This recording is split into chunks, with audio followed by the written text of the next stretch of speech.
It's your Raw Post Show. It's Monday, February 21st. Logan Paul is going to WrestleMania. Seth Rollins and Kevin Owens getting a tag team title shot. And Edge needs a challenge.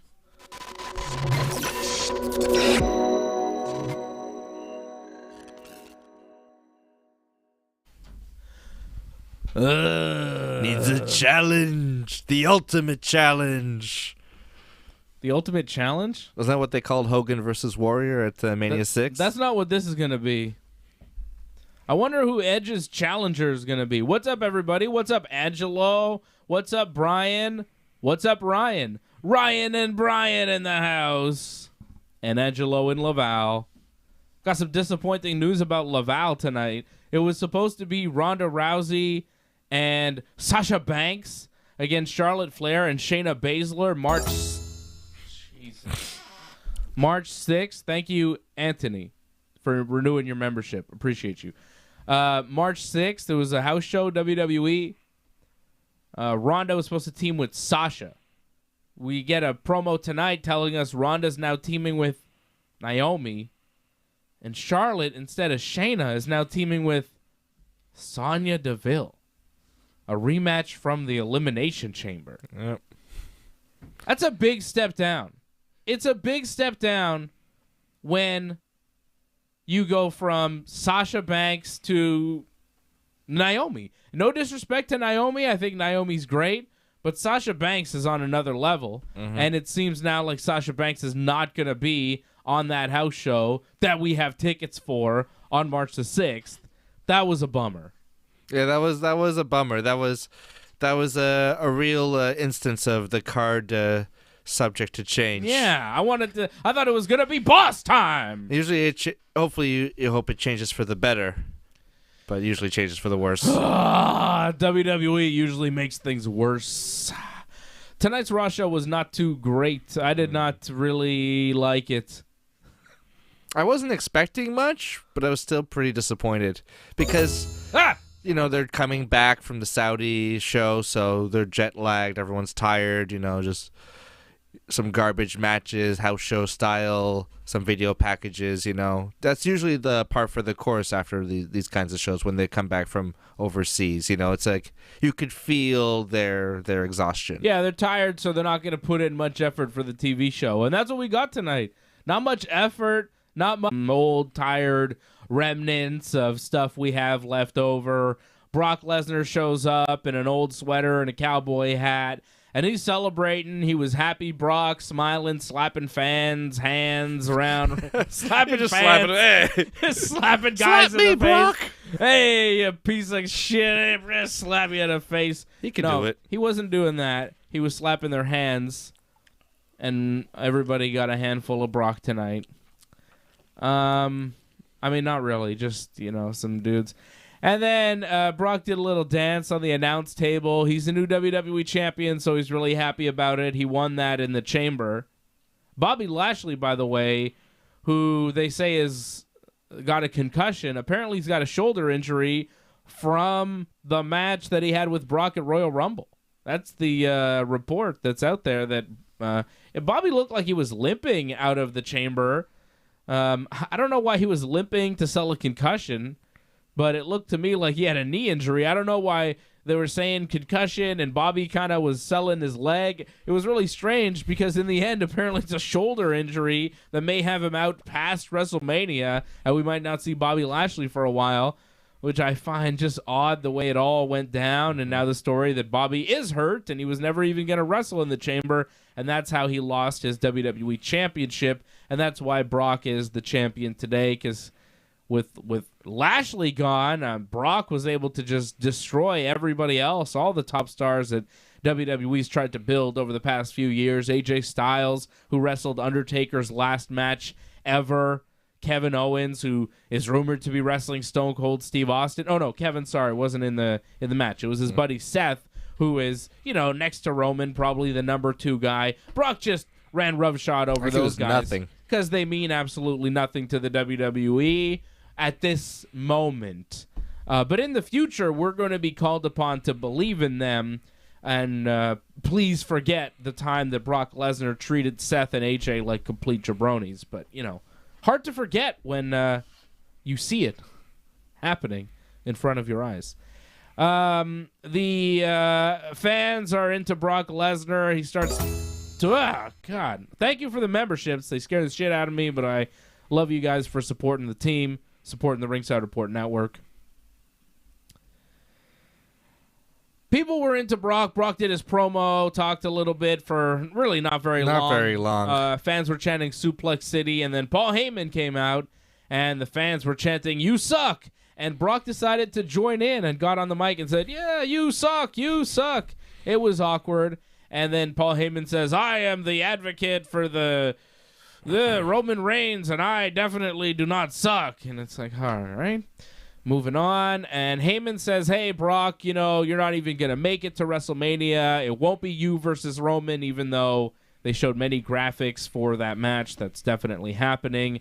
Brock versus Roman, title versus title at WrestleMania for all the marbles. They have made that official, too. That's it's for both belts. They've announced that they're not going to do some sort of screwy thing. The winner is winner take all type of deal." So Heyman says, "Hey, Brock, you're not going to even make it to WrestleMania because I have it on good authority that you have to wrestle on March the 5th at Madison Square Garden against Bobby Lashley. And if Bobby Lashley happens to not be able to pass concussion protocol, then I will make sure that you have a suitable opponent for March the 5th at Madison Square Garden." And Brock says, "Yeah, well, whatever. I'll be on SmackDown to see you and Roman Reigns, and I'll see you Friday." And that was it. It was not good. That was it. So what we got out of that is Brock is wrestling March 5th at the Garden in New York. WWE saying Bobby, but card subject to change. The word on Bobby is that he's not going to be ready for that match. He's going to be out about 4 months, possibly with that shoulder injury, but he's a genetic freak. Stranger things have happened. Drew McIntyre is supposed to be out a year or something. He came back in 3 months. So these guys are superhuman, some of them. And I could see Bobby rushing back for WrestleMania season. A lot of the guys, they want to be on the WrestleMania show. But if it isn't Bobby at Madison Square Garden, it doesn't really matter. It's Bobby, Seth Rollins. Both Usos. Randy Orton. It doesn't really matter because Brock is going to win the match, defend the WWE title at Madison Square Garden, and then go on to face Roman Reigns at WrestleMania for both belts. And apparently that's not going to be televised. They were talking about it like they were maybe planning on showing it on the network or something, but the word is, I think it was Pro Wrestling Insider reported that not the case. They're not going to televise the Madison Square Garden show. They were just talking about it and promoting it on Raw tonight to sell tickets because apparently they're having trouble selling tickets. Even though they're advertising Brock Lesnar, still struggling to sell tickets. The WWF struggling to sell tickets in the Garden. That's a... Vince Sr. rolling over in his grave. That's a shocker, especially with their alleged biggest draw. And I'm surprised they're not making this Saturday night's main event. It seems, usually, and they brought back Saturday night's main event for WrestleMania season in the last 15 years or so. I felt like they did that for a few years. They aired on NBC. Why not? They could do that again. How about Shotgun Saturday night? Yeah, they wrestle at Penn Station or wherever they had that Give me match. something. Give me something. But no, we're not going to see the Brock match. You know what? I'm happy that we're not going to see that Garden show televised because I have a feeling a lot of it we'd probably see the next night here in Montreal at the house show, and I don't want the spoilers. I'd rather be somewhat surprised, even though we're going to get that rematch from the Chamber, which not great, and Roman versus Drew, apparently, which also... Yeah, that's rough. Whew. Yeah, that's coming up, though, a couple weeks. Yeah. Kevin Owens and Seth Freakin interviewed backstage. They talk about winning their match tonight, and if they win, they get a title shot in 2 weeks for the tag team belts, inserted in a triple threat with Rated RKO for some reason. And then they're going to win. Kevin Owens says they're going to win the tag belts, and they'll perform at that hellhole, Texas. I hate Texas. Texas is the worst, right? And then skip to the main event. It is Seth Rollins and Kevin Owens getting the win over RK Bro. Probably the match of the night, although it wasn't anything spectacular. But this show wasn't spectacular. There wasn't really anything to be that excited about on this episode of Raw as far as in-ring action. Even promo-wise, I really wasn't excited about much. Becky was good, but other than that... Yeah, I gotta say also, I gotta agree with you. Probably my match of the night as well, but wasn't like a spectacular match through and through. Just had some nice moments, some nice stuff to take away. I found Kevin and Seth had great chemistry as a team. They did a really nice spot where Kevin tags in Seth. Then he goes to the top rope, does a swanton bomb, and Seth is like following right up behind him with a frog splash. I felt very old school, just like that one after the other. Like tag teams used to win on moves kind of like that. Just like, oh, 2 devastating top rope finishers. How could you kick out of that? But I like that. It like they seem to like hit it off right away, and I kind of hope they have a future in the tag team division, They're good wrestlers. I don't know what the WWE has planned for them, but if they don't have anything planned for them at WrestleMania, like if Kevin Owens isn't going to wrestle Stone Cold Steve Austin, Kevin and Seth going in as tag team champions wouldn't be the worst thing for them. They've been running this angle that they're friends for a while. Neither of them have anything going for them at the moment. What's Seth Rollins going to do at WrestleMania? Challenge Edge again? Like, what's he going to do? He's Seth Rollins. He's an important piece of the WWE.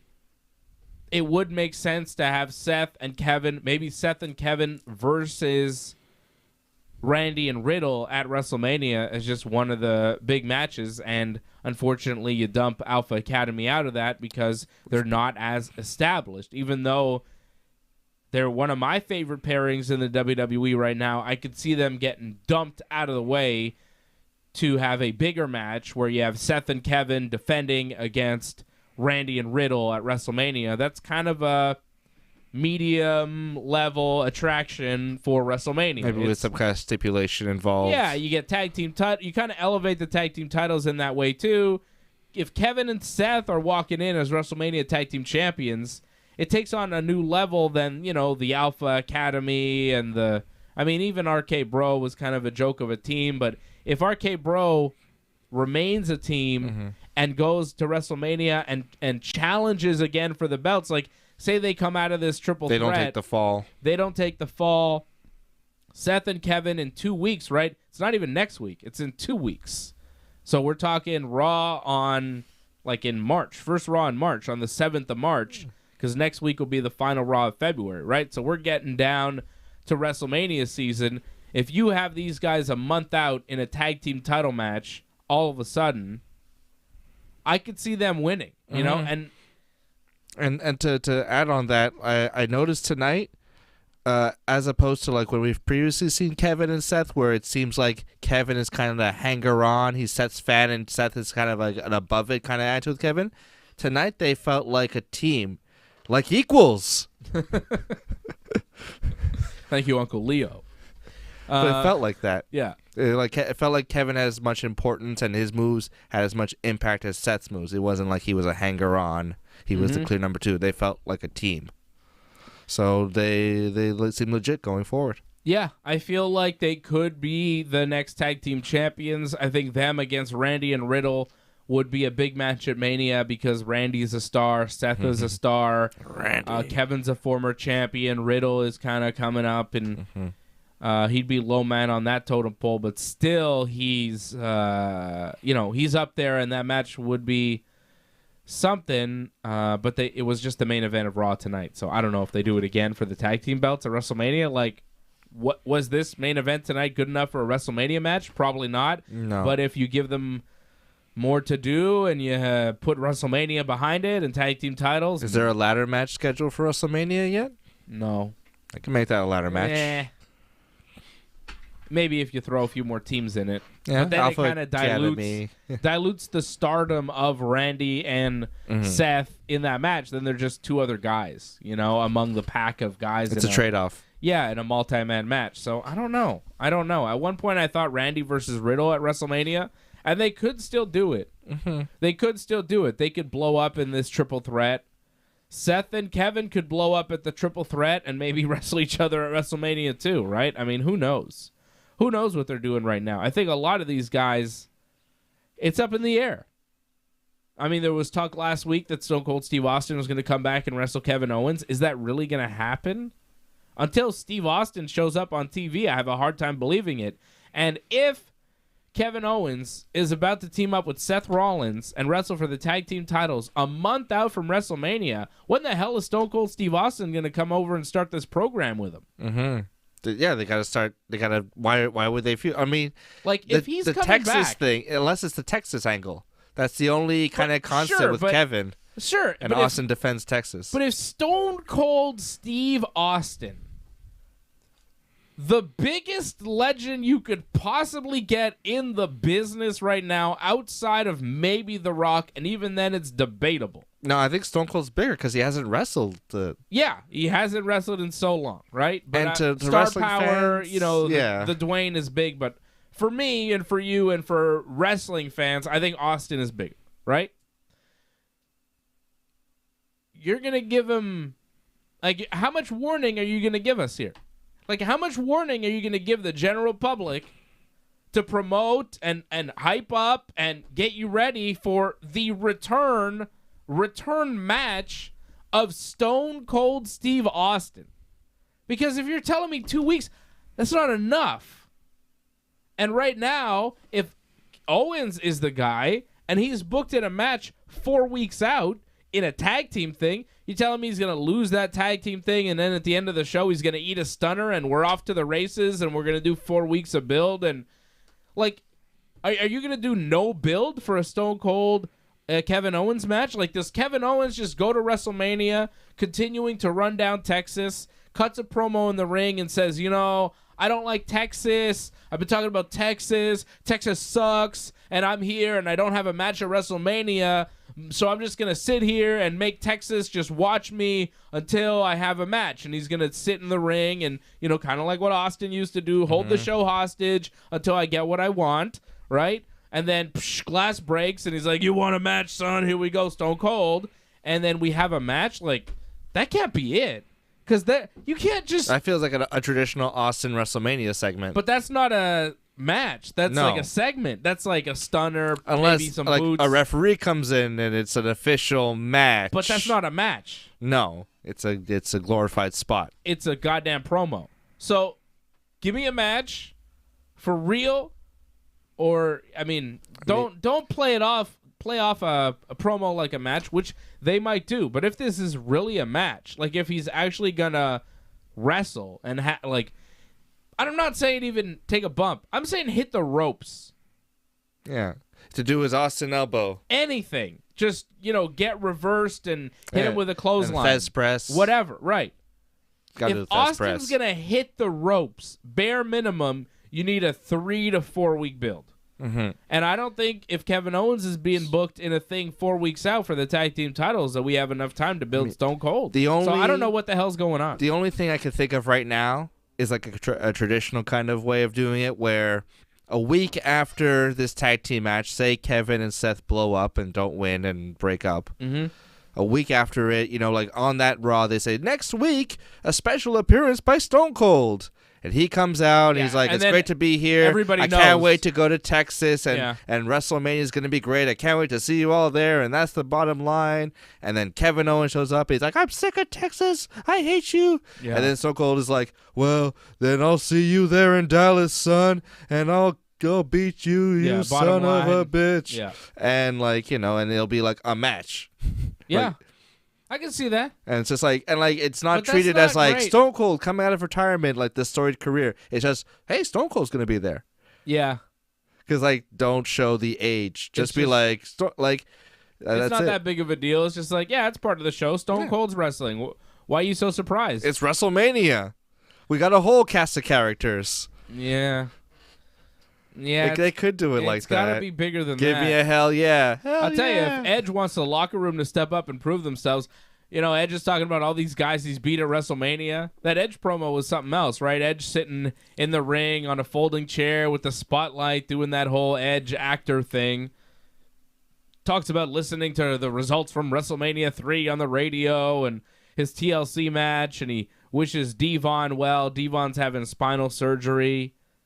Talked about the match there with Devon and, of course, the Dudleys and the Hardys. Didn't talk about the Hardys, but, they're in AEW, or at least one of them for now. Edge talked about putting Mick Foley through a flaming table. Didn't mention Christian either. Did not mention Christian. Who? Oh, you mean Jungle Boy's dad? Oh, yeah. Edge talks about putting Foley through the flaming table at Mania and wrestling Undertaker and congratulating him on the Hall of Fame. And you really start to listen to Edge's career and you're like, God damn, this guy's wrestled everybody. He has done it all. And it was pretty impressive, the list of accomplishments. And he says he thought he wrestled his last match at WrestleMania 27 and does not mention the opponent there. Did not mention El Patron, Alberto Del Rio. Didn't mention Del Rio. I wonder why. Del Rio. Del Rio. That was the best. People don't know what we're talking about. No. It was this promo one time where RVD was feuding with Del Rio, and the camera... They start the promo, and RVD's just looking at the camera confused, and obviously somebody hadn't told him to start, so he's just standing there just like kind of dead-eyed looking at the camera like, and then all of a sudden he goes, Del Rio, and he goes into his little Del Rio promo, but it was just like dead-eyed, kind of glassy-eyed waiting for a good 10 to 15 seconds. And then somebody like going, come on, start. And he goes, Del Rio. And then it's just a weird moment for RVD. And he just seemed actually high and he forgot where he was or whatever. I don't know what was happening there. It's one of those little moments. It's one of my favorite. Every time I think about Alberto Del Rio, I think of RVD staring blankly into the camera, waiting for somebody to tell him to start his promo. And nobody does. And then eventually he just says, Del Rio! And then after the Del Rio, there was some silence too, like he wasn't sure what the next line was. It was strange. Anyways, Edge wants a match for WrestleMania. He didn't mention Del Rio, who was his 27 opponent. He says at WrestleMania, he makes everyone around him better, and he challenges the locker room to step up and prove themselves against him at Mania.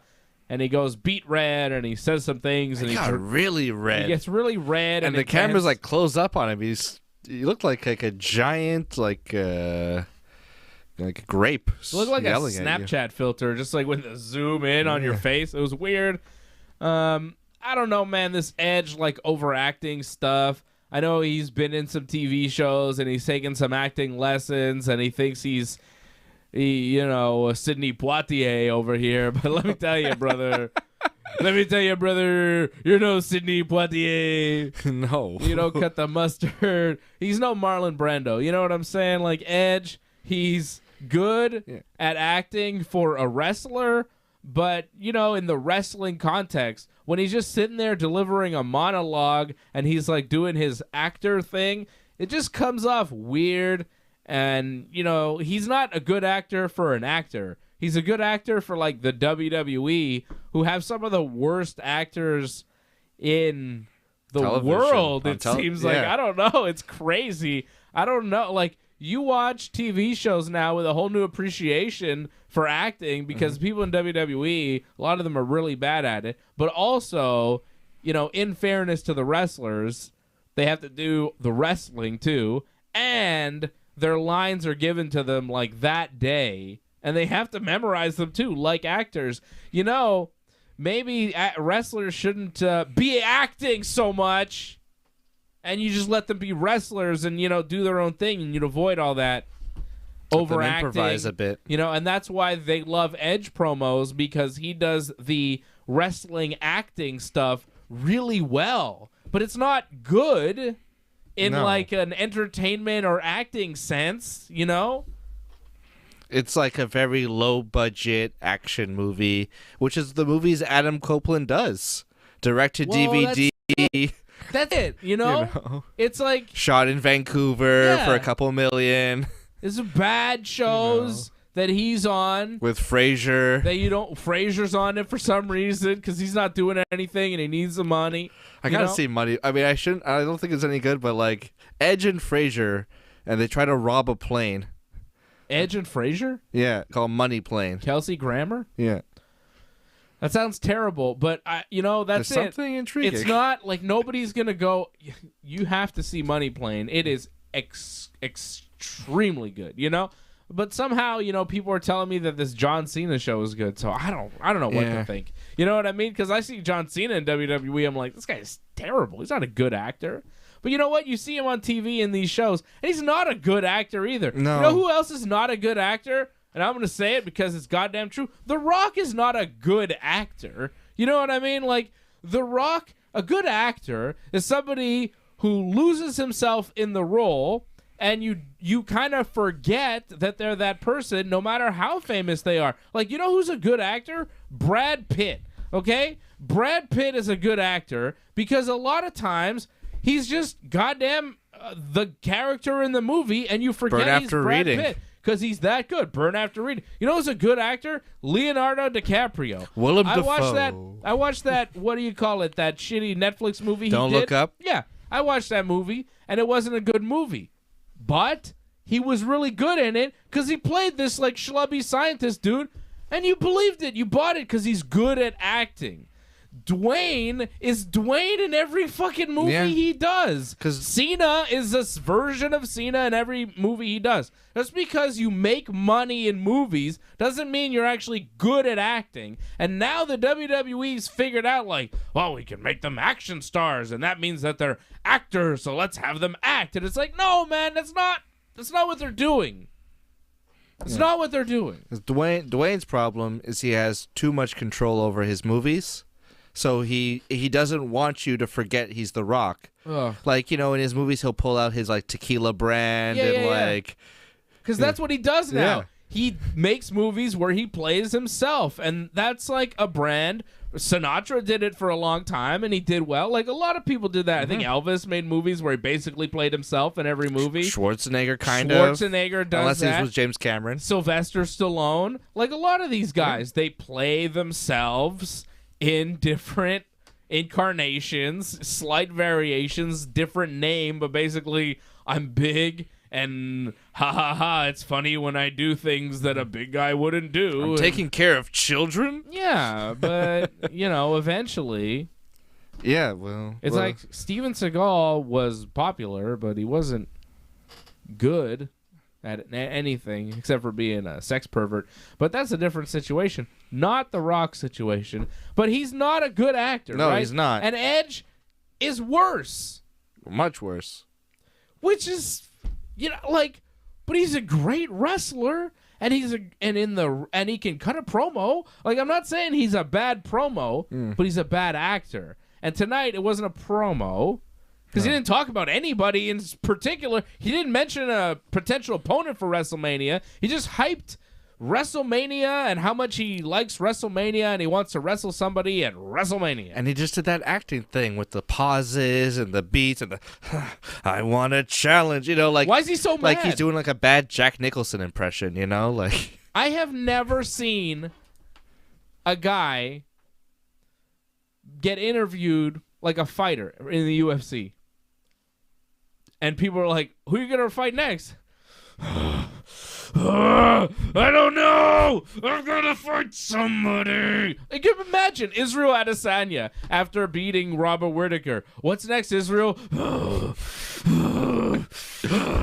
Like, spitting and snarling, turning beat red. Like, next week you'll find out. Imagine. No, UFC fighters, it's like, well, who's next, at the next event? Whoever they put in front of me doesn't even really matter to me. I just want to fight somebody. It's fine.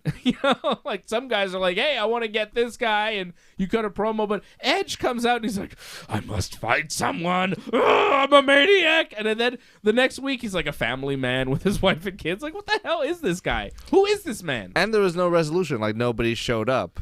Oh, Like it's just drawn out. It's so over the top goofy, man. Like it's beyond. Like you watch it, you're like, what the fuck is this? Can I just go back to Snowfall? That Snowfall show's good as fuck. I'm in season 3 and I'm like, yes. And then season 5 starts in like 2 days. I'm trying to catch up. That Franklin Saint is a bad motherfucker. God damn. I love his uncle Jerome. He's my favorite. I got a new Jam and episode Jerome. of The Gilded Age waiting for me. I'm into that show. I don't know what that is. It's HBO. It's about like late 1800s rich New Yorkers. It's pretty good. This is my current favorite new weed. It's called Gilded Grams. Well, there you go. It's pretty terrific. Is Christine Baranski in there? Oh, is she still alive?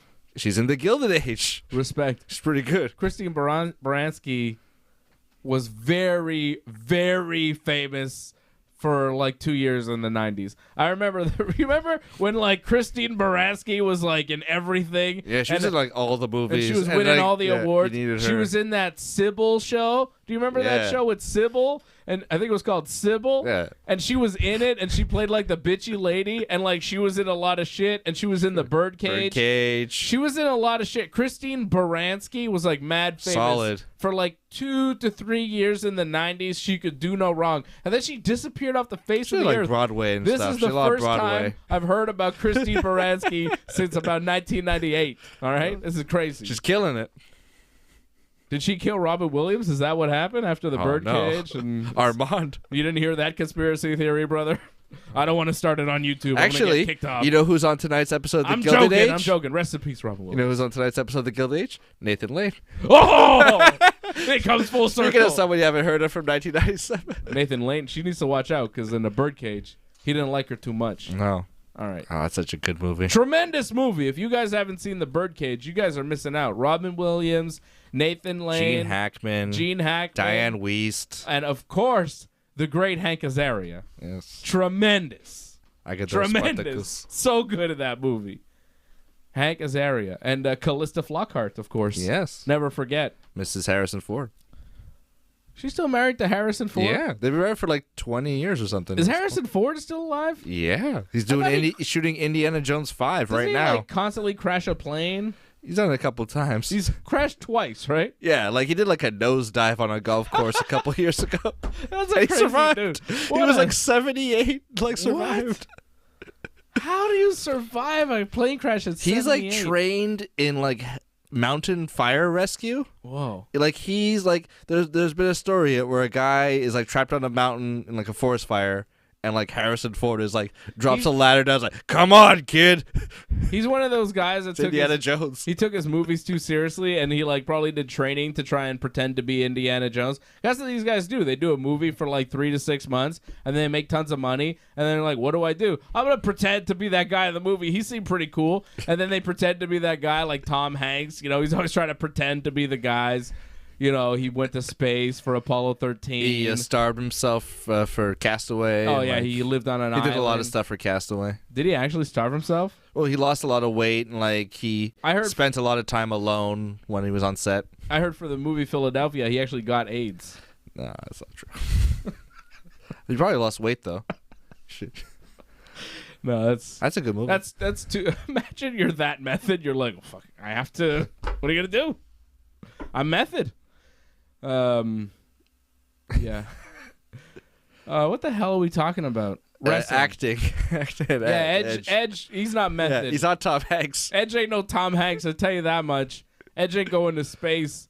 Edge ain't getting abducted by pirates. For that movie where he's the captain now, Tom Hanks got abducted by pirates on purpose just to feel what it was like. I still find it amazing. I'm making that up. Still, that the most successful, critically and commercially wrestler actor, Dave Bautista. No, really? He has the best projects. He works with good directors, and he's in like very successful financial movies. He's been in Marvel movies. He's been in a James Bond movie. He works with Denis Villeneuve on several projects. Come on, man. I saw him in that James Bond movie. He grabs James Bond. He doesn't do much, but he was tossed. in it. Yeah, but he doesn't He was still in it. He was the heavy. He plays a version of himself. That's not acting. No, but he gets good that. projects though. Well, so he's got a good agent. Yeah, but like, and he gets cast well. So does The Rock's got a good agent too. Yeah, but he didn't get James Bond. He didn't get Marvel. Yeah, but Rock is more big. Cena's got a Marvel series going. That's DC, actually. Whatever. It's all the same. Actually, The Rock's got a DC thing coming, too. Yeah, there you go. No, but I'm saying Batista, he's in, he was in Dune. That's nominated for Best Picture. No matter what, nobody's ever going to make a better picture than Suburban Commandos. I don't really give a shit what anybody Christopher does. Lloyd's in that movie. That's right. Christopher Lloyd, Terry Bollea, Hulk Hogan. Undertaker's got a bit of a cameo. Yeah, Taker's in that movie. Christopher Lloyd, Undertaker, and Hulk Hogan. Also, Mr. Nanny.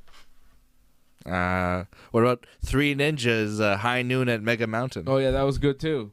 All great Hulk Hogan movies. I never seen No Holds Barred. How about Santa with Muscles? That's Goldberg? Yeah, I think so. No, that's Santa's sleigh. Santa with Muscles is Hogan. Yeah, Santa with Muscles is Hogan. Santa's sleigh is Goldberg, where he's a killer Santa. I'm not watching in a horror Goldberg film. movies. I'm not watching no Goldberg movie. I don't even want to watch Goldberg matches. Although his match was all right with Roman. I like when Goldberg loses. Alpha Academy beat the Street Profits tonight. Otis pinned Montez after Montez tried to slam Otis. Didn't work. Otis just kind of squashed him. He did walk around with Otis for a bit. It was pretty impressive. Yeah, it showed some upper body strength. Montez is strong. Dawkins looked pretty good in this match. This was all right. Yeah, maybe second best match. Yeah, it was fine. The finish came when Otis, squashed Montez in the slam, and Gable held down Montez's foot so he couldn't kick out. 1, 2, 3, and the Alpha Academy beat the Street Profits, who are really Andre the Giant Battle Royal, fodder at WrestleMania at this point. Like, they're nowhere near the Yeah, they're not anywhere up on the ladder. No. Which is fine. That's where they are. Yeah. That's okay. It's fine. I mean, they had their kind of time in the sun as tag team champions for a really long time, and now they're kind of mid-tag team, and they'll be back up to a main tag team role when these single stars in the tag team division get bored and move back to singles, right? Like Pretty much, yeah. Riddle and Randy and maybe Kevin and Seth. Yeah. It's a cool name. Yeah. I promised the Widow Mantle I would name my daughter Seven. Soda? Yeah. But Seth and Kevin, once these guys go back to... Then maybe the tag teams will get to reign again. Yeah. Maybe the Street Profits and the Dirty Dogs will be important again. But for right now, I think the Alpha Academy are even going to get tossed to the side here with RK Bro and Kevin and Seth jumping into the mix. But Alpha Academy just won the tag team belts. I think it'd be a shame to rip it off them in a couple weeks' time, but you never know. I wonder why they booked that match not for next week, but for the week after. Like, is somebody missing? Are they in a city? I don't know. Is the city? Like, are they in Chicago or something? Yeah, I don't know. Bigger town? We could find out, but it's strange that they said, hey, in 2 weeks, it's a triple threat match. Even though RK Bro, they won this match, last week or the week before when they won the quiz show? That's right. That's what got them to right. That was 2 weeks ago? That was 2 weeks ago. So they earned the title shot 2 weeks ago. I'm the only one who bakes, bro? Yeah. That was 2 weeks ago on Raw. So they earned the title shot 2 weeks ago. It ceases to happen. And then for some reason, the RK Bro have to wrestle Kevin and Seth, and they lose, and then Kevin and Seth get inserted into the match. Like, it's weird that there was such a delay after all those stupid segments with Alpha Academy and RK Bro. They earned the title shot off that. Last week, they have the toga party to celebrate. And then this week, RK Bro has to wrestle Kevin and Seth. It's just weird. Why is it taking so long? And now Tommaso Ciampa and Finn Balor seem to be a tag team, I guess. Or maybe that was just for tonight. I think that was just for tonight, quite frankly. And I wish that it was more permanent. I thought Ciampa and Balor made a hell of a tag team. They beat the Dirty Dogs, Ziggler, and Rude tonight. Ciampa rolling up Rude for the win. Ciampa's only up here because he's wrestling Ziggler on NXT, and he's feuding with Ziggler. But, AJ Styles was wrestling that Grayson Waller guy, and Waller only showed up on Raw. Ciampa actually got to have a match, got to team with Finn, and Ciampa and Finn not doing anything right now. Make them a tag team. Why not? They look good together. They looked really good together, and it's kind of like, you know, the old guard of NXT with the new guard of NXT, and you put them together, and now they're on Raw, and they're like a cool team together. I thought they worked very well. I thought that match was all right, too, against Rude and Ziggler. I don't know. I don't think the Ciampa's going to be sticking around on Raw, but he should. He really should. Yeah, he doesn't look out of place. Especially with Finn. Like, they seem like a tag team. I was like, yeah, that seems about right.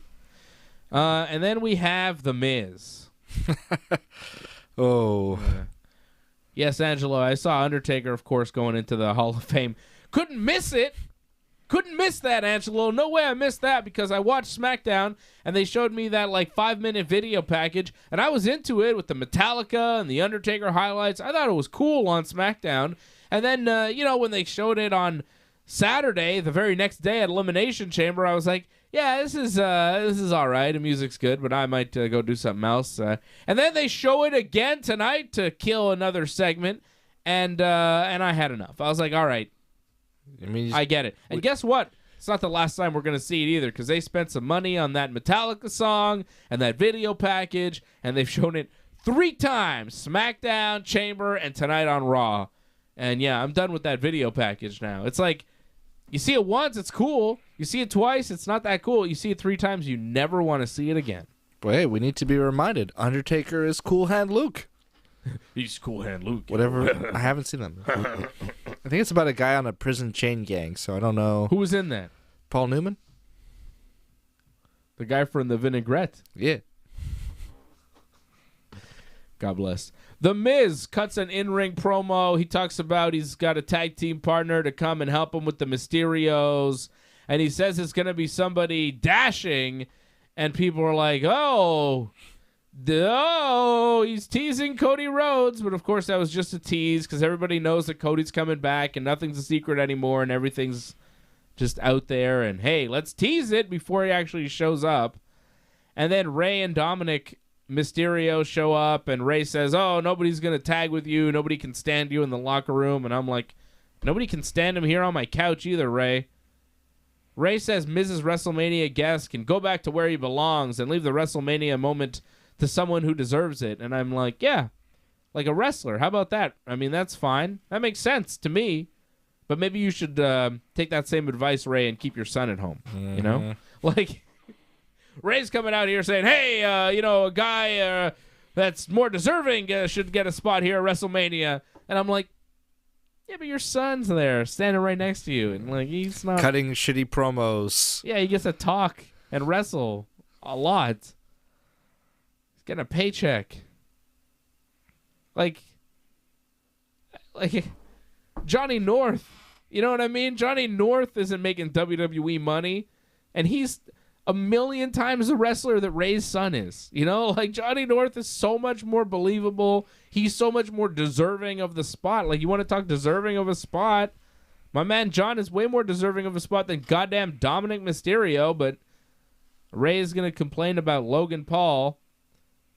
Of course, Logan Paul comes out. Who's a bigger star than anybody on this show, by the way? Let's just make that clear. Logan Paul is the #1 attraction on this whole show. And that includes Brock Lesnar. I have to agree with you. All right? The numbers are there. You look at the numbers right now. You look at the drawing power. There's nobody bigger than Logan Paul on this show. And, of course, instead of sticking him in a major angle in something that WWE fans could get behind, they stick him into this bullshit with The Miz and the Mysterios. And Logan Paul comes out and he wants a match. Dominic accepts the match at WrestleMania for the team. Says, I'll take the match with you, you jackass. And Miz attacks Dominic, and Logan attacks Rey, and they beat them up, and they toss them into the ring posts. And Miz hits his skull-crushing finale finisher on Rey, and then Logan Paul hits the same move on Dominic, and it is horrible. It was so bad. Logan Paul may be a below-average boxer, but he is a way below-average pro wrestler. The guy is the shits, just based on that one move and the way he kind of carries himself in the ring. He's not good at pro wrestling, but goddamn, he's a star. And I guess that's what this is all about. It's not really about being good at pro wrestling, right? And usually I'd be mad at a celebrity kind of beating up on a wrestler, but it's just Dominic Mysterio, so who cares? It's not like a real wrestler's getting beat up here by a celebrity. It's just Dominic. You know, Johnny Knoxville could come in and beat the hell out of Dominic, and I really wouldn't even notice. I don't think it would matter. I think the Wee Man guy could show. Wee Man, he's still there, right? Wee Man could show up, beat up Dominic. I'd believe it. But they beat up Chad Gable. It'd be you like, see whoa. Brock Lesnar put Wee Man on a table in a bar? I saw that. That was pretty good. Broke some glasses, and everyone's laughing, and I'm just like, I feel like the staff is going to have some problems with that. Yeah, they might not like it, but I don't know what they can say, though. If I'm working there, I'm like, man, it's worth the mess. I just saw Brock Lesnar slam Wee Man on a table. I mean, to me, that's worth the mess. It's like, hey, you got to clean this up, but Brock Lesnar, see Brock Lesnar? Yeah, he's about to slam Wee Man, and we're going to tip you. Yeah. That'll probably be a nice Let's tip. hope so. Although Brock's probably a dick and, like, doesn't tip. Yeah, not every famous person's a tipper. Yeah, and then he looks at you and he's like, what are you going to do? And you're like, nothing. I don't know. Say thank you for the $2, Mr. Lesnar. No. You walk out in the parking lot and you say, hey, you fucking asshole. And then they whip a brick at your head and then it doesn't go so well. He's fucked up. Isn't Oh, that the best is supposed to take these assholes? yeah. All right. So Yeah. Miz and Logan Paul. That would happen to me. Miz and Logan Paul versus Dominic Mysterio and Rey Mysterio at the pay-per-view WrestleMania. Yeah. That's like, night one, the third match on the card. We're getting a drink and going to the bathroom while this is happening. Like, Yeah. they have this kind of match every year. Feels like they've had Logan Paul the last couple of years at Mania. Well, last year he was kind there of blended with last Sami year- Zayn. yeah. And Kevin Owens. Yeah. Yeah.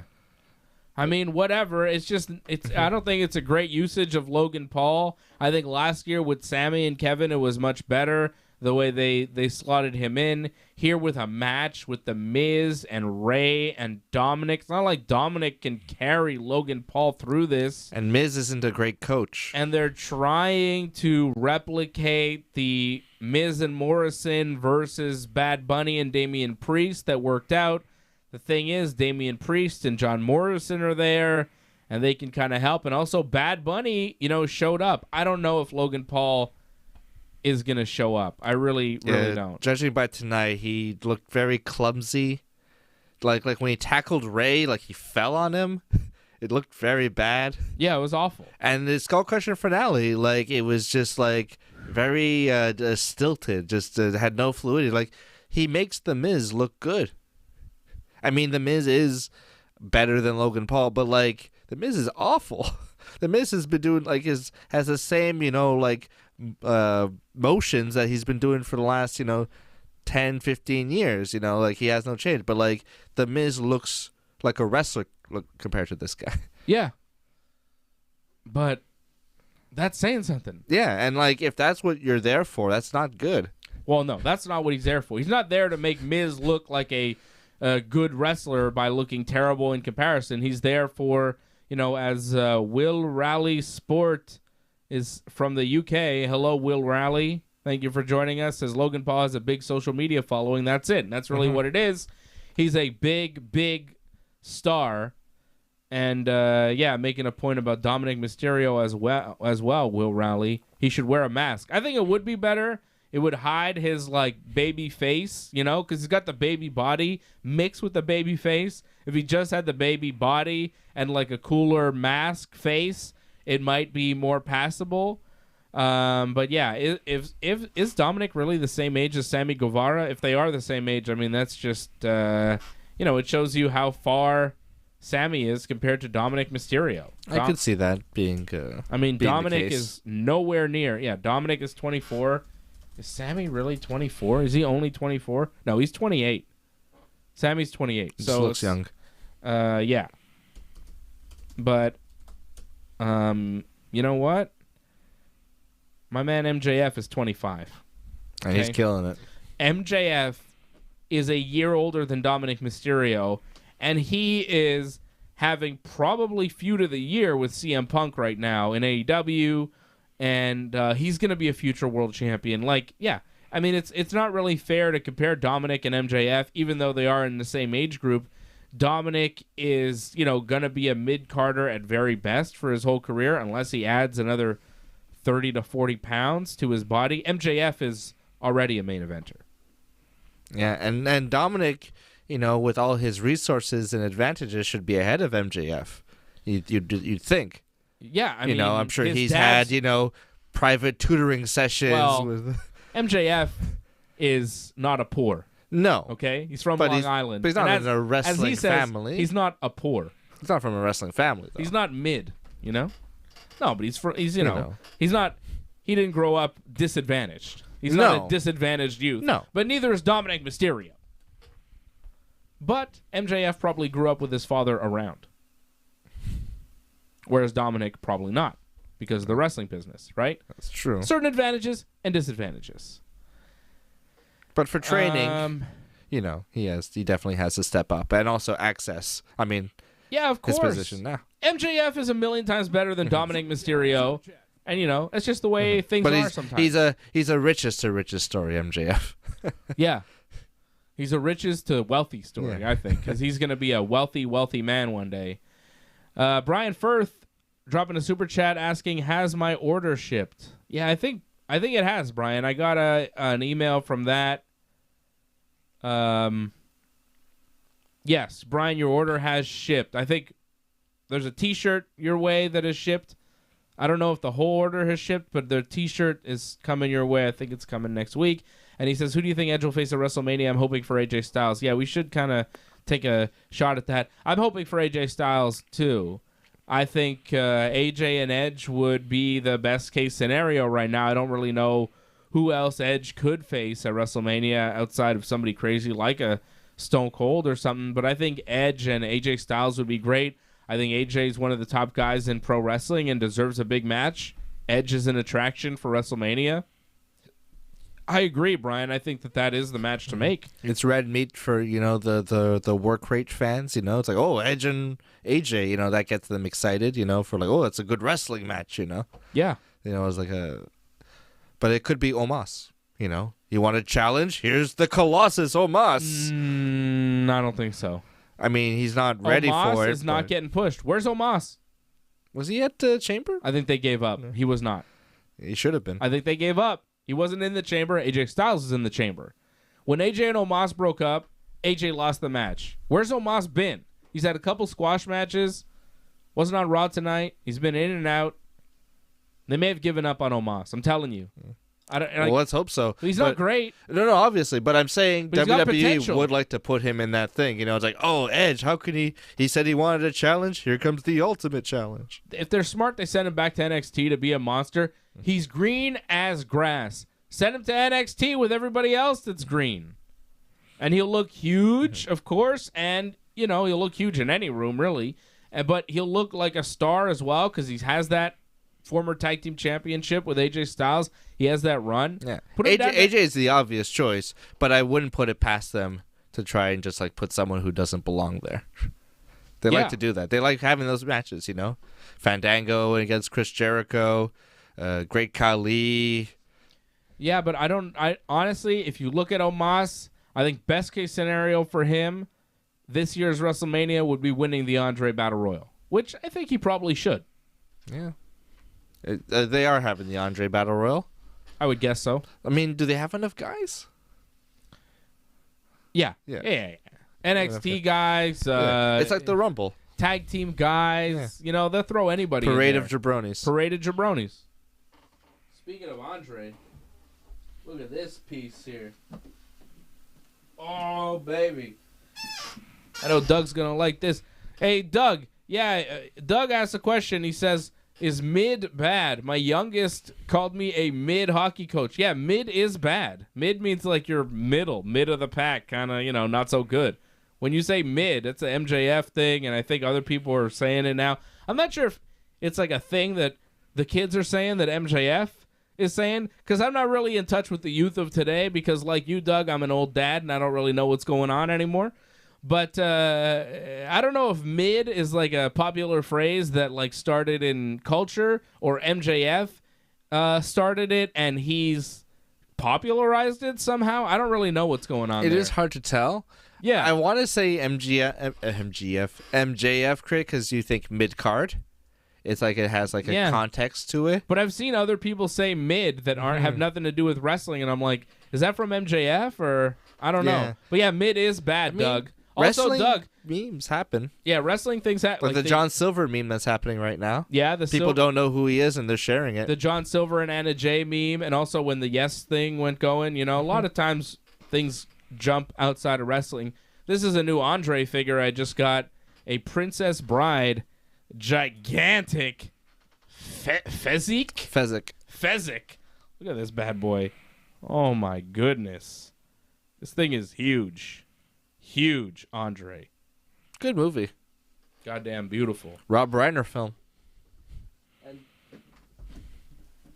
And I'm glad Doug is here because Doug was talking trash to me on Saturday. He was saying, oh, Edgar is going to lose. And he said, that's not a prediction. That's a spoiler. And Edgar was the underdog. And what did I tell you, Doug? What happened? Armbar in the first round. Stephanie Edgar. Thank you very much, Doug. When I saw that happen, I was like, yeah, what's up, Edgar? Big call for Big Dave. I hope Patrick cashed in because Patrick asked me on the show last Thursday. He's like, you see any, advantages for the UFC? And I was like, I don't really see much. But I tell you, this Edgar is an underdog. I'd go with her. And that's all I gave him. I hope he made some money. I sure didn't. Damn it. Rhea Ripley beat Nikki Ass after the Riptide in a pretty short match. Why do they keep doing this? Beating Nikki Ass doesn't help Rhea Ripley in any kind of way. She's beaten her a million times. It doesn't elevate her at all. And it just makes Nikki Ash look worse and worse every time she takes a loss from this girl. Like every single time Rhea beats her, she looks worse. Yeah, I don't know what happened to Nikki Ash. Like, it's this weird heel character where she's like, I'm a superhero, you're nothing. Like, it's this weird... It just goes to show that they're not giving her much thought. It's unfortunate. Because, they started this Nikki almost a superhero thing, half-baked. It's not good. Giving a crap about it. And, they didn't even, try to improve upon it. Yeah. They did her no favors. No, it's not good at all. But she's a good wrestler. But she's getting absolutely buried. Yeah, she's been given, shit her entire, main roster run. When she was Alexa Bliss's best friend and smiling all the time and this. They never did Sanity.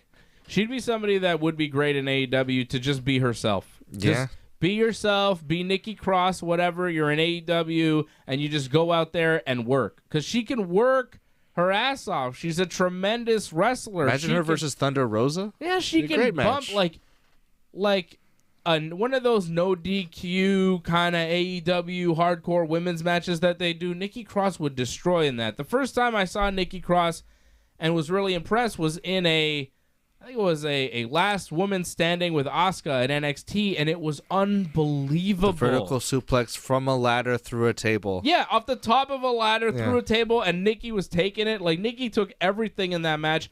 It was insane. It was one of the best matches you'll ever see. Nikki Cross versus Asuka, NXT from about 4 or 5 years ago. It was a takeover. I don't even know if it was a takeover, but it was a last woman standing. It might have been just a special episode of NXT. Yep, I think it was. It was Asuka and Nikki Cross, and it was amazing. And, if you pay attention to Nikki, she can really wrestle. It's just that other part that's not working, that gimmick part that just... Nope. Speaking of people that can wrestle with no gimmick, Damian Priest had a match with Shelton Benjamin, another guy whose whole career has been wrestling with no gimmick. Or bad ones. Right? His mama. Shelton's mama, the gold standard. So much bullshit with this guy over the years. The only one gimmick that worked... Him and Charlie Haas? ...was the, world's greatest tag team. And Team Angle, yeah. Yeah, Team Angle. That's really the best Shelton gimmick that he's ever had, and he's never... And that was his debut gimmick, and he's never been nearly as good. Didn't he ever run as the ECW champion, I want to say? Or... was there. Yeah, he was there, but that was just with his mama. I don't think they made him champion. Yeah. Yeah, it was bad. There was like that brief moment when he was a babyface and he beat Triple H, but then it just kind of faded out. That match with Shawn Michaels on Raw. Yeah. Shelton Benjamin for a while was like the Cesaro of WWE. I had high hopes. I was a big Shelton Benjamin fan, like 2006. Yeah. I love that T-bone suplex. When he was wearing like the white and blue trunks, like that era of Shelton Benjamin was like before Ain't No Stopping Me. He was really good. There was then they brought out his mama. Remember the I think it was the first Money in the Bank ladder match where he's he was the MVP of those matches. He would like run up the ladder, the side of the ladder and jump off and do some crazy dive. Like Shelton Benjamin was this guy who could wrestle his ass off, and you would see him and think, wow, he's going to be one of the next stars of the business.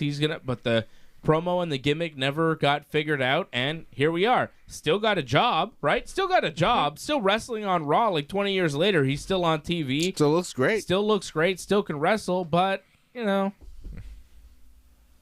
when he comes out, you're like, oh, this is filler. He's just going to lose. And he loses to Damian Priest. Priest hits his crossroads type thing. I wonder if he's going to keep doing that when Cody shows up.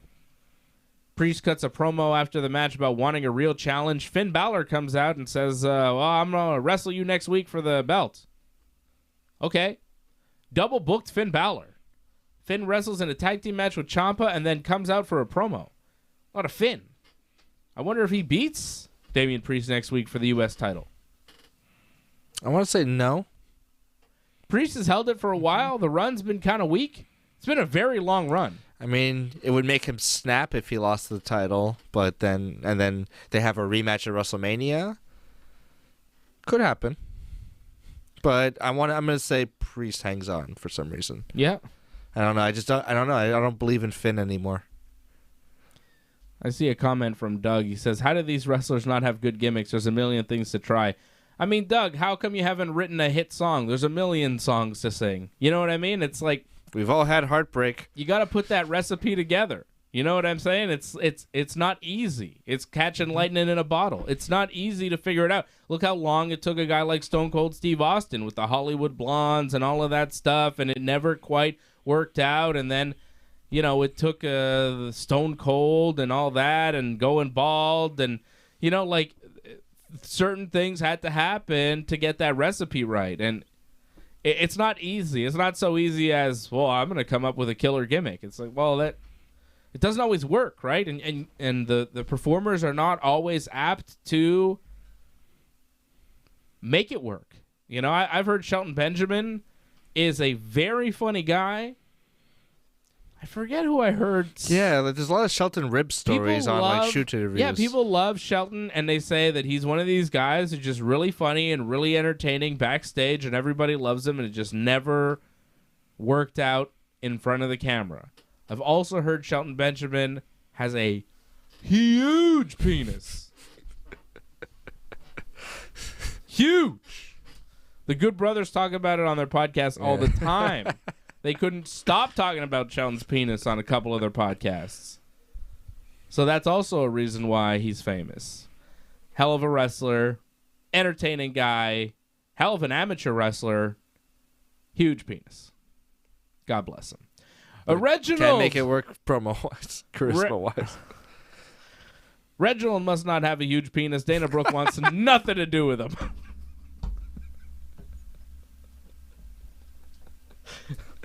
Well, she's not interested. It's like, he mustn't have. There's Tiny Dick Reggie comes out for a promo. So hey, small. I'm Reggie. It's so small.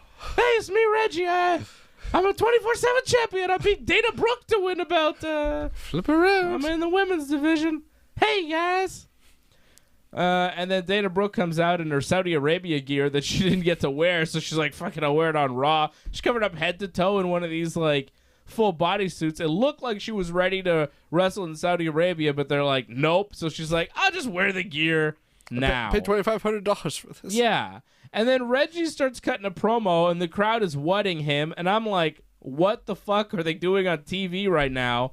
Letting Reggie and Dana Brooke talk in the ring. Usually these people are reduced to like a 2-minute backstage where they see R-Truth and Tamina and Tozawa and they run away.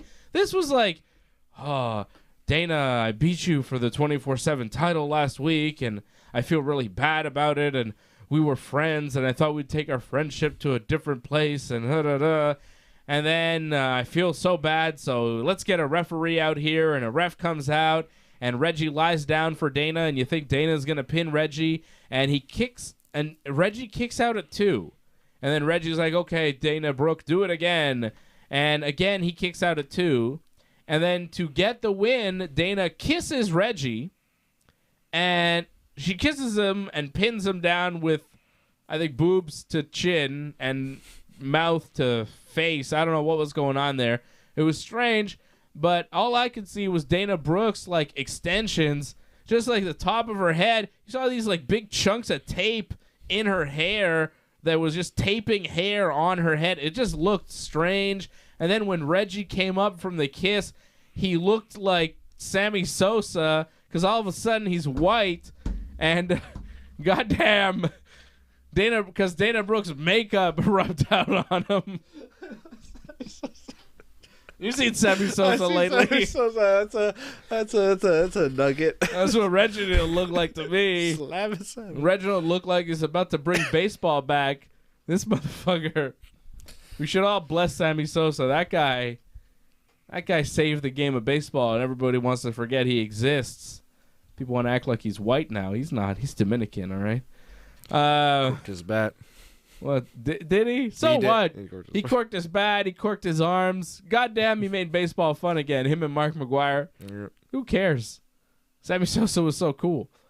That hop he did when he hit a home run. Love that hop. Anyways, R-Truth and Tozawa and Tamina come out, and they chase after Dana Brooke, who's the new 24/7 champion. Super chat.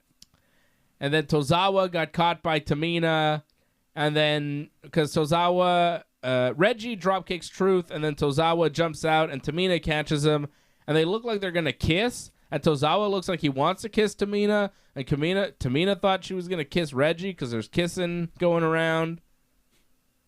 And then instead they decide to chase Reggie and Dana out of the arena. This shit took forever. I think they should have kissed. Yeah, sure. I guess. Just have fun with it. Just have a thing like, just play on that trope. Just do something. I don't know. I don't have an opinion about this. I just want it all to go away. The fact that they spent so much time on this tonight showed you how little they had. Mm-hmm. And then Bianca Belair shows up. She's doing a promo, and the crowd is dead. The crowd is dead. You think I'm going to do this? Girl, And she does her little catchphrases that don't work, that get cringe reactions. No babyface love for Bianca Belair again. Her promos are awful. Becky comes out, congratulates Bianca for making it back to the big time and main eventing Mania again. Becky says she main evented Mania first and paved the way for Bianca to do it, and Bianca says she did it better. And Becky's like, yeah, well, I walked out of WrestleMania with 2 belts, and I beat you 6 months ago at SummerSlam in 26 seconds. And Becky says this is the reason why she doesn't like Bianca. She says Bianca is the reason that the fans turned on Becky. And, when Becky left, she was the most beloved wrestler in the world. When she comes back, she beats Bianca and everybody boos her, and she's hated by the fans, and it's Bianca's fault. So she despises Bianca for turning the fans against her. And Becky says she saw what she did to Lita. Bianca, you saw what I did to Lita, so imagine what I'm going to do to you, because I loved Lita, and I despise you. So I thought Becky's promo was all right. She got the point across, gave us a reason why. Why is Becky mad at Bianca? Why does Becky want this match? Why does this match matter? It's not just, well, Bianca won the Elimination Chamber, so she's the #1 contender. Becky brought it all home. I beat you in 26 seconds. Everybody loved me. I beat you. I come back. Now everybody hates me. It's your fault.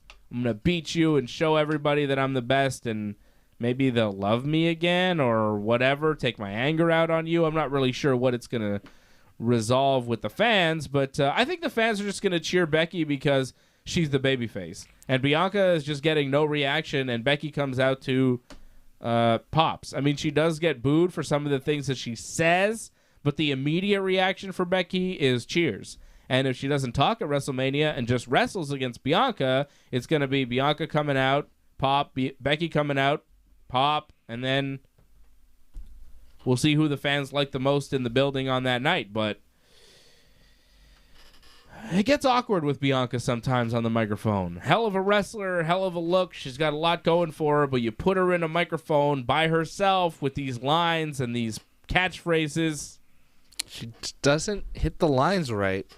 A lot of her promo is just these long, meandering sentences, and she sneaks her catchphrases in there, but you don't really notice. You know, there's no button, there's no emphasis.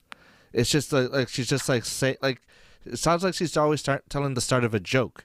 You know, she's just like setting you up, but in her mind, and she's supposed to tell the punchline, but she just keeps doing the setup. There's no punchline. No. She never hits any kind of emphasis, so you're just kind of left like, what is that? And, you know, she's kind of like squinting her eye. She's like, and she's doing this like kind of... She looks uncomfortable. Yeah. It's not natural. It's odd. I don't know why they keep putting her out there with a live microphone by herself in the ring. And even when she has somebody else to react off of, it's like... The reactions are strange from Bianca, and she just comes out first because she's still doing that kind of like she's the nerd with the rule book kind of thing. Like, oh, you beat me in 26 seconds. Oh, that wasn't fair. I shouldn't. I'm gonna get my revenge now, and I'm better than you. Yeah, that's it. Becky's just... like, hey, I was the first woman to main event WrestleMania. I paved the way for you. And Bianca's like, I did it better than you. Yeah. It's like, well, you're kind of arrogant. There's no, like, yes, Becky, you did, and I appreciate everything that you did, but it's my turn now, and I think that me and Sasha did it better than you. You know, like, there's no, like, kind of baby-facing around the brag. It's just like, I'm better than you. And it's like, okay, but when you cut it so dry... The fans don't pull for you in that moment because they're like, huh? You know, they kind of, because it's so quick and it's arrogant a little bit. And it also kind of makes the audience look at, let's put this in perspective. You know, Becky had a win over Charlotte and Ronda Rousey. You know, she beat, and Bianca beat Sasha Banks. A lot of people have beaten Sasha Banks. Yeah. Becky beat Charlotte and Ronda in a triple threat on a WrestleMania where it was just one night, so there was one main event, and Becky walked away with 2 belts. Sasha and Bianca main evented night 1 of a 2-night WrestleMania, which it just doesn't mean as much. It doesn't mean as much when you're the night 1 main event. Call me when you're the night 2 main event, or when you're the main event on a show that's only one night, which, you know, it should be. Yeah, it might never be again. No, probably not. We're probably stuck with this 2-night stuff. Doug dropping a super chat. Doug Hepburn, he says, Dave, next time you're rolling on the mat with Ben, mention Short Dick Reggie. To make me laugh. Little Dick Reggie. I think I'll mention Sammy Sosa. Reggie Usually Sosa. I'm the one who tries to make you laugh on the mat. Yeah. Yeah, I don't need to make him laugh on the mat. I just... bring the pain. Yeah, I just bring the pain. I just bring the torture. Yeah. And that's just funny for me. He tries to make me laugh to distract me from... the pain that I bring. Sometimes it works. I love bringing the pain. But I don't know. I've lost a lot of my tools. I get sharper every day. Yeah. I used to do Al Pacino impressions to kind of disarm you, but that doesn't work anymore. I get mean as hell all the time. Angelo dropping a super chat. Thank you, Angelo. He says, thank you for entertaining us on Monday nights when Raw is somewhat boring. Well, thank you for supporting the Ringside Report Network, Angelo. You... give us fuel, fuel for the fire. You guys keep us going. You guys keep us motivated, dropping the super chats and supporting the Ringside Report Network.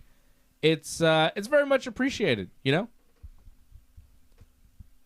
Gives us a reason to do the show when there's, compensation. It's like, oh, yeah, you guys appreciate it, putting your hard-earned dollars on the show, and we appreciate it. It's very, very nice of you guys. and the super chats are pouring in now. It's 12:30 at night on a Tuesday morning, and I think we're done talking about Raw, but maybe a battle is beginning because everybody's dropping super chats now. And I thank you guys. Doug Hepburn dropping another super chat. He says, thanks again, guys. Ted K is a cool movie. Check it out. What's Ted K? Well, there's a movie called Ted. That's an old, a Seth MacFarlane movie, but that's not a new movie. It's a movie about Ted Kaczynski, the Unabomber. Teddy Kennedy? There was a movie called Chappaquiddick. Ted K, the Unabomber. Oh, the Unabomber, Ted Kaczynski. All right. There's an independent movie about it, and the actress? I don't know. Sharto Copley as Ted Kaczynski. Oh, I know who that is. All right. Well, that is a movie. He's in District 9. There's a movie recommendation from Doug. I like it. Okay. Anybody else got movie recommendations? Harold Schneider dropping a super chat. $10 super chat. Number one fan. Thank you, Harold. You are the new super chat leader of the night. Doug was a super chat leader. Super chat. And then Harold took over. And Harold with that emoji super chat. Number one fan. New super chat leader of the night. Thank you, Harold. You always got good movie recommendations. Oh, yeah. I saw a film. I went back to the cinema. You did? Yeah. They're open again. Yes. Wow. I saw a couple films. A couple? Oh, yeah. I like to do on Tuesdays, Cheapy Tuesdays. So you went in one day? Yeah. Same day, 2 movies. Yeah, I saw one movie, and then I just went a couple doors down and saw the next one. I bought tickets for both, but they happen to be playing close by to each other. You are one sick, perverted cinephile. I saw Nightmare Alley. It's a new Guillermo del Toro film. Oh, yeah. Director of Pan's Labyrinth. GDT. The Shape of Water, which won a bunch of Oscars. The Fishman movie. He does little violent fairy tale kind of movies. Yeah. The stacked cast in this movie: Bradley Cooper, Cate Blanchett, Willem Dafoe. Willem Dafoe. Speaking of guys with giant penises, Willem Dafoe apparently is packing one. I wasn't talking about that. Anyways, I'm just saying, Reggie or whatever, Shelton Benjamin. Anyways. Shelton Benjamin. Penises on the brain. And then I saw this other movie. It's a Norwegian film called The Worst Person in the World. It was very good. All right. Yeah. But a young Norwegian woman in her 30s. She's kind of not sure what to do in life. And she sounds like she's the worst. Yeah, she's not a good person, but she's compelling. Who is these days? I'm going to go see Jackass tomorrow. Oh, a friend of mine. I'm going to go see Jackass. Oh, that sounds good. That sounds more up my alley. Those other movies you're talking about sound super boring. And I might see... Jackass sounds like fun. And I might see Licorice Pizza. Again, I like that movie. Oh, you saw it already? I watched it online when movie theaters went open. I want to see it on the big screen. The new Paul Thomas Anderson film. I've been watching Snowfall. I'm really into it. I think it's great. It was a Freddie Garcia recommendation. He told me, stick with it. It gets better. And I was 6 episodes in thinking, I don't know.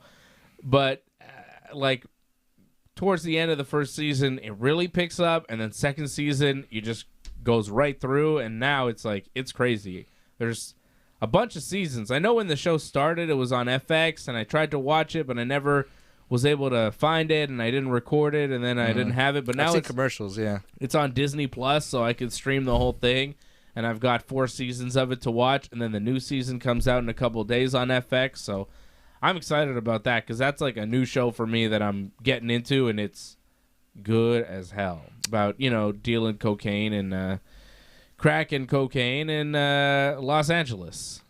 Another movie I saw again recently, I watched Red Rocket again. That was one of my favorite movies of last year. I don't know what that is. Red Rocket, it's about a guy.